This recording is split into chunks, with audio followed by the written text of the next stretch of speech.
सोमवार विद्यालय खोलिबाकू निष्पत्ति नेइछि गणशिक्षा विभाग किंतु एपाखे छटपट हेउछि ओडिशा। 43 डिग्री उपरे ओडिशार 13टी सहर बौद्ध एवं बारिपदा 45.2 डिग्री रेकर्ड करा जायछि। एही परिस्थिति रे छात्र छात्री माने तथा अभिभावक माने मध्य चिंतारे। एही दुई सहर बौद्ध एवं बारिपदा सारा विश्व रे सर्वोच्च तापमात्रा तालिका रे नवम स्थान रे रहिछन्ति। बारिपदा और बौद्ध सहित Nuapada 44 degree, Talcher 43.6 degree, Balangir 43.6 degree, Angul 43.5 degree, Keonjhar 43.5 degree रही। ओडिशार 29टी सहरर तापमात्रा वर्तमान 40 डिग्री उपरे। सप्ताह हेला तातीरु त्राही मिलु नथिबा बेले एही समय रे सिमिलीपाଳର विभिन्न स्थान रे जंगल रे निया परिस्थिति को अणायत करिछि। वन्यजंतु कलबल हेउछन्ति। शह शह वर्षर पुराणा गछ सबु नष्ट हो जाउछि निया कबଳରେ। चुआ गुड़िक सबु सुखी जाउछि। फଳରେ वन्यजंतु माने पीवा पानी पाई जनबसति मुहा हेलेनी। किछि वन्यजंतु मध्य मृत्युवरण करुछन्ति।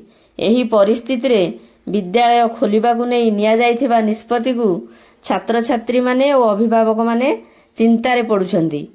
किंतु भुवनेश्वर रे आज सर्वोच्च तापमात्रा 40.5 डिग्री रेकर्ड करा जाइछि।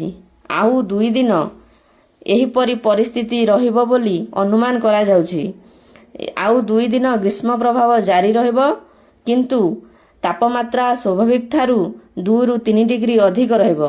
तेबे एहा परवर्ती दिन गुड़िकरे पवन सह वर्षा हेबाकू थिबारु केतेक स्थान रे तापमात्रा 2 डिग्री रु 3 डिग्री कमिबो बोली भुवनेश्वर पाणीपाग विज्ञान केन्द्र पूर्वानुमान करिछि। काल बैशाखी प्रभावरु मध्य ओडिशार विभिन्न स्थान मानकरे वर्षा हेबार संभावना रहिछि। तेणु एही परिस्थिति रे तापमात्रा जेहेतु कमिबा पई पाणीपाग विज्ञान केन्द्र पूर्वानुमान करिछि। तेणु एही परिस्थिति रे सोमवार ठारू विद्यालय खोलिबा पई विद्यालय एवं गणशिक्षा विभाग निष्पत्ति नेइछि।